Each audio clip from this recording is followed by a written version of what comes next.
30 अप्रैल से कुछ जरूरी गतिविधियों की अनुमति छूटछाट दी जा सकती है, लेकिन याद रखिए ये अनुमति सशर्त होगी। बाहर निकलने के नियम बहुत सख्त होंगे। लॉकडाउन के नियम अगर टूटते हैं और कोरोना का पैर हमारे इलाके में पड़ता है तो सारी अनुमति तुरंत वापस ले ली जाएगी। 20 तारीख है और केंद्र सरकार के दिशा निर्देशों के अनुसार कल से उन क्षेत्रों में जहाँ पे कोरोना का असर कम है या कोरोना नहीं है, वहाँ पे लॉकडाउन के शर्तों में थोड़ी ढील दी जा सकती है। तो हम सब लोगों को बैठ के ये सोचना है कि कल से क्या ढील दी जानी चाहिए और अगर ढील दी जानी चाहिए तो कितनी ढील दी जानी चाहिए।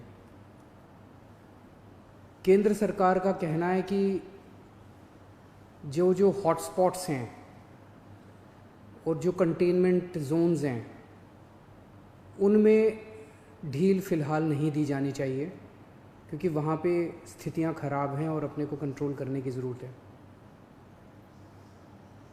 दिल्ली में 11 ज़िले हैं। दिल्ली के 11 ज़िले हॉटस्पॉट डिक्लेयर किए गए हैं।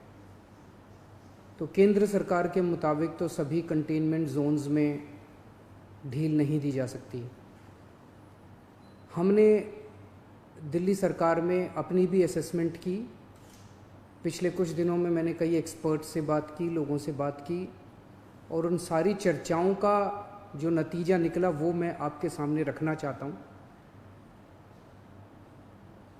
पिछले कुछ दिनों से दिल्ली में कोरोना के केसेस में बढ़ोतरी होनी शुरू हुई है। हमने टेस्ट भी ज़्यादा करने चालू किए हैं। पिछले कुछ दिनों में हमने काफ़ी टेस्ट किए हैं दिल्ली के अंदर, और कोरोना के केसेस में बढ़ोतरी भी चालू हुई है। कल हमारे पास 736 केसेस के टेस्ट की रिपोर्ट आई। उन 736 में से 186 कोरोना के मरीज निकले, यानी कि 25% लोग कोरोना के मरीज निकले। 186 तो काफ़ी ज़्यादा है। ये 186 के 186 सभी एसिम्प्टोमेटिक हैं। इनमें किसी में भी सिम्टम्स नहीं है। किसी को बुखार नहीं है, किसी को खांसी नहीं है, किसी को सांस की शिकायत नहीं थी। उनको पता ही नहीं था कि उनको कोरोना है। उनको पता ही नहीं था कि वो कोरोना लेके घूम रहे हैं इधर उधर। ये और भी खतरनाक बात है कि कोरोना फैल चुका है। बहुत सारे लोग कोरोना लेके घूम रहे हैं, और ये बीमारी ऐसी है कि किसी को पता भी नहीं चलता कि मुझे बीमारी हो गई है। कई बार सिम्टम्स नहीं आते, बीमारी हो जाती है। किसी आदमी का इम्यून सिस्टम स्ट्रांग है और वो घूमता रहता है, और पता नहीं कितने लोगों को कर देता है। तो ये 186 लोग अपनी अपनी ज़िंदगी में घूम रहे थे। इनमें एक व्यक्ति से जब हमने बात की, उसने बताया जी मैं फलाने फलाने फूड सेंटर में, हम लोगों को खाना बांटते हैं ना, दिल्ली सरकार लोगों को खाना बांटती है, पका हुआ खाना रोज़ देते हैं हम, लंच और डिनर। वो कहता है जी मैं पिछले कुछ दिनों से रोज़ सरकार के फूड सेंटर में जाके खाना बंटवाने का काम कर रहा था। आप सोचो उसने वहाँ कितने लोगों को इन्फेक्ट कर दिया होगा। तो मैंने आज ही आदेश दिए हैं उस फूड सेंटर में जितने लोग आते हैं, मैं एज्यूम कर रहा हूँ कि डेली वही लोग आते होंगे एक सेंटर में खाना खाने के लिए, उन सब की रैपिड टेस्टिंग करवाएंगे जितने भी लोग आते हैं। और दिल्ली में जितने भी हमारे फूड सेंटर्स हैं, उन सभी फूड सेंटर्स में खाना बांटने वाले सभी वॉलंटियर्स का और कर्मचारियों का हम रैपिड टेस्टिंग कराएंगे। तो इससे ये दिखता है कि दिल्ली के अंदर इस टाइम फैलना चालू हो गया है। रोज़ कंटेनमेंट जोन्स बढ़ते जा रहे हैं जहाँ पे ऑपरेशन शील्ड लागू किया जाता है। आज की डेट में 77 कंटेनमेंट जोन बन गए हैं दिल्ली के अंदर। हमने कंटेनमेंट जोन्स में रैंडम टेस्टिंग कराई थी, कहीं से 200 का सैंपल लिया, कहीं से 180 का सैंपल लिया, कहीं से, वहाँ पे रैंडम टेस्टिंग कराई थी। वहाँ पे निकल के आया कि कुछ कंटेनमेंट जोन्स जहाँ पे लोगों ने बात मानी, लोगों ने अनुशासन का पालन किया, लोग अपने अपने घरों में रहे, वहाँ पे एक भी नया केस नहीं आया। लेकिन जहाँ लोगों ने बात नहीं मानी और लोग गलियों में निकल आए, हम उस कंटेनमेंट जोन के अंदर किसी को नहीं आने देते, बाहर किसी को नहीं जाने देते, लेकिन अंदर लोग एक दूसरे के घर में जाते रहते हैं। लोग नहीं मानते, काफ़ी उनको मनाने की कोशिश की जाती है, सख्ती करने की कोशिश की जाती है, लेकिन कई जगह लोग नहीं मानते। जैसे मैंने कल आपको जहांगीरपुरी का उदाहरण दिया। जहांगीरपुरी की एक गली, उसके अंदर एक ही परिवार के कई सारे घर थे, चाचे मामे ताया ये सब, उनमें एक ही परिवार के 26 केस पॉजिटिव निकले, क्योंकि वो माने ही नहीं। कंटेनमेंट जोन होने के बावजूद वो एक दूसरे के घरों में जाते रहे। तो जहाँ जहाँ कंटेनमेंट जोन में लोगों ने बात मानी है, वहाँ एक भी नए केस नहीं मिले, और जहाँ लोगों ने बात नहीं मानी, वहाँ पे कुछ कंटेनमेंट जोन्स में कई नए केस निकल के आए हैं। तो एक चीज़ तो ये है कि दिल्ली में कोरोना तेजी से फैल रहा है, पर अभी स्थिति नियंत्रण के बाहर नहीं है, स्थिति नियंत्रण में है। स्थिति चिंताजनक है, पर घबराने की ज़रूरत नहीं है। अपने को सबको अनुशासन में रह के इसको कंट्रोल करने की ज़रूरत है।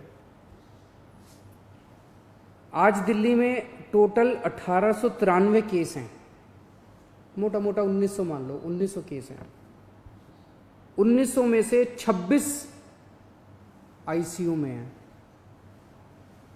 और 6 वेंटिलेटर पे हैं। लगभग 43 लोगों की मौत हो चुकी है। 26 आईसीयू में है, 6 वेंटिलेटर पे हैं। आप सोच के देखो कि अगर लॉकडाउन नहीं होता तो क्या होता। दूसरे देशों का जो हाल है, भगवान ना करे अगर ऐसा अपने देश में होता, अगर लॉकडाउन ना होता, मान लो 3000 लोगों को आईसीयू की ज़रूरत पड़ जाती, मान लो 2-2.5 हज़ार लोगों को वेंटिलेटर की ज़रूरत पड़ जाती है, और ज़्यादा लोगों को। इतने तो आईसीयू ही नहीं थे, इतने तो वेंटिलेटर ही नहीं है।